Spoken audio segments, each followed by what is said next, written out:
আসসালামু আলাইকুম।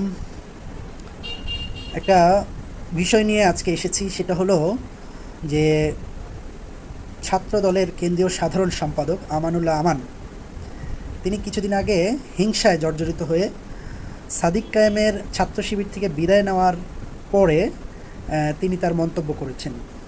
আসলে মন্তব্যটা যে তিনি করেছেন, তিনি যখন মন্তব্য করেছেন তখন তার বিবেক কাজ করেছিল না আবেগ কাজ করেছিল, সেটা আমরা দেখতে পারি একটা পরিসংখ্যান দেখলে। একটা পরিসংখ্যান যদি আপনাদেরকে দেখাই, তাহলে আমরা বুঝতে পারবো সে হিংসায় জর্জরিত হয়ে আবেগতাড়িত হয়ে মন্তব্যটি করেছে, নাকি সে তার বিবেকের সাথে বিবেককে ধামাচাপা দিয়ে সেই মন্তব্যটি করেছে। হ্যাঁ, আমরা আসুন সেই পরিসংখ্যানটি দেখি। তো আমরা যদি চ্যাট জিপিটিকে জিজ্ঞেস করি যে ডাকসুর ভিপি সাদিক কায়েমের ছাত্র জীবন নিয়ে একটু জানাও আমাকে, তো চ্যাট জিপিটি আমাদেরকে জানাচ্ছে যে ডাকসুর বর্তমান ভিপি মোহাম্মদ আবু সাদিক কায়েমের ছাত্র জীবন সম্পর্কে সংক্ষেপে জানান তথ্যগুলো হলো, তিনি খাগড়াছড়ি জেলার সদর উপজেলার নয়নপুর এলাকার বাসিন্দা এবং সেখানেই তার শৈশব কেটেছে। তার শিক্ষা জীবনে শুরু হয় খাগড়াছড়ি বাইতুস শরফ জাব্বারিয়া আদর্শ মাদ্রাসা থেকে, যেখানে তিনি 2014 সালে দাখিল পাশ করেন, মানে এসএসসি বা দাখিল পাশ করেন 2014 সালে। এরপর তিনি বাইতুস শরফ আদর্শ কামিল মাদ্রাসা থেকে 2016 সালে আলিম সম্পন্ন করেন, মানে এইচএসসি সম্পন্ন করেন। কিন্তু কামান না, তার নাম হচ্ছে আমানুল্লাহ আমান। আমানুল্লাহ আমান বলছে যে তার ছাত্রজীবন শেষ হয়ে গেছে 16 সালে। ঠিক আছে, আপনারা এই ভিডিওটা কিন্তু আছে। হ্যাঁ, সে মানে ছাত্র দলের একজন সাধারণ সম্পাদক, কেন্দ্রীয় সাধারণ সম্পাদক। তার আইকিউ নলেজ, তার পারিপার্শ্বিক জ্ঞান, একজন প্রতিপক্ষ বলেন, একজন দেশের একজন একটা ভার্সিটির ভিপি, তার ব্যাপারে তার কতটুকু জানাশোনা, এটা চিন্তা করেন। মানে কাদের ছাত্র দলের ছাত্ররা কাদেরকে অনুসরণ করে, কাদের নেতৃত্বে চলাফেরা করে। দেখেন যে একটা ছেলে তার ইন্টার শেষ করছে 16 সালে, কিন্তু সেই আমানুল্লাহ আমান বলছে যে তার বয়স শেষ হয়ে গেছে, ছাত্রজীবন শেষ হয়ে গেছে 2016 সালে। এরপর দেখেন একই বছরে ঢাকা বিশ্ববিদ্যালয়ের রাষ্ট্রবিজ্ঞান বিভাগে ভর্তি হন 2016-17 শিক্ষাবর্ষে। বিশ্ববিদ্যালয়ে পড়াশোনা ভালো ফলাফল করেন তিনি, ফলাফল করেন। বিভিন্ন প্রতিবেদনে উল্লেখ করা হয়েছে যে স্নাতকে তিনি প্রায় 3.78 সিজিপিএ অর্জন করে বিভাগের শীর্ষস্থানীয় শিক্ষার্থীদের মধ্যে ছিলেন এবং পরে স্নাতকোত্তর সম্পন্ন করেন।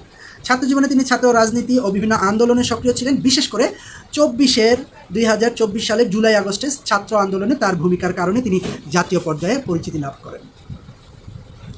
পরে 2025 সালে ডাকসু নির্বাচনে বিপুল ভোটে ভিপি নির্বাচিত হন। এখানে সংক্ষেপে তার একটা সারমর্ম দেওয়া হলো।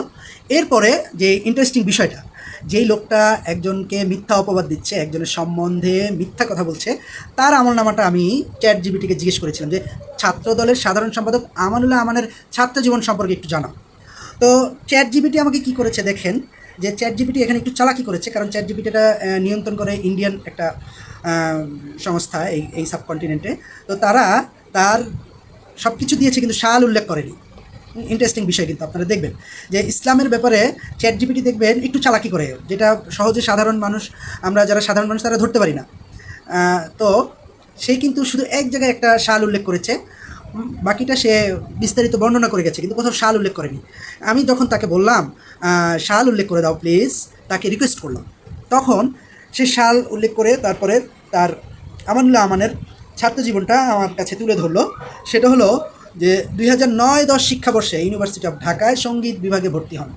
সঙ্গীত বিভাগে কিন্তু ভর্তি হয়েছেন তিনি, করছেন রাজনীতি, কিন্তু তিনি সঙ্গীত বিভাগের স্টুডেন্ট। আমরা তার গান শোনার অপেক্ষায় রইলাম, তার সঙ্গীত শোনার অপেক্ষা রইলাম, বা সঙ্গীত কেন্দ্রিক তার কাজ, দেশের জন্য তিনি কিছু করবেন এই অপেক্ষা রইলাম। তো সেখানে তিনি 10 সালের প্রথম বর্ষে ছাত্র হিসাবে শহীদ সার্জেন্ট জহিরুল হক হলে ওঠেন। এরপরে তার রাজনীতি সম্পৃক্ততার কারণ সভাপতি তখন আওয়ামী লীগ ক্ষমতায় ছিল। এরপরে তিনি 18 থেকে 20 সালের মধ্যে তিনি সঙ্গীত বিভাগ থেকে স্নাতকোত্তর সম্পন্ন করেন। তার মানে কি 10 বছর, 10 বছর তার এইটা করতে খরচ হয়। তার মানে তার স্নাতক শেষ হয়ে যায় 10 বছরের মধ্যে। এরপরে তার আর লেখাপড়ার কোনো দেখা যাচ্ছে না। এরপরে আমরা দেখতে পাচ্ছি এখানে শুধু তার দায়িত্ব, মানে তার ছাত্রজীবন আমরা ধরে নিতে পারি যে 2020-এই তার ছাত্রজীবন শেষ। 2020-এই তার ছাত্রজীবন শেষ। আমাদের পয়েন্ট হলো যে তিনি একজনকে 16 সালে যিনি এইচএসসি পাস করেছেন তাকে বলছে যে ছাত্রজীবন শেষ, অথচ তিনি নিজেই 20 সালে ছাত্রজীবন শেষ করার পরেও এখনও ছাত্র রাজনীতিতে তার পারফরমেন্স, মিথ্যা পারফরমেন্স দেখিয়ে যাচ্ছে, মিথ্যা বলি আউড়ে যাচ্ছে, এবং এর আগেও তার কথাগুলো মিথ্যা প্রমাণিত হয়েছে। আমার কাছে কষ্ট লাগে বাংলাদেশের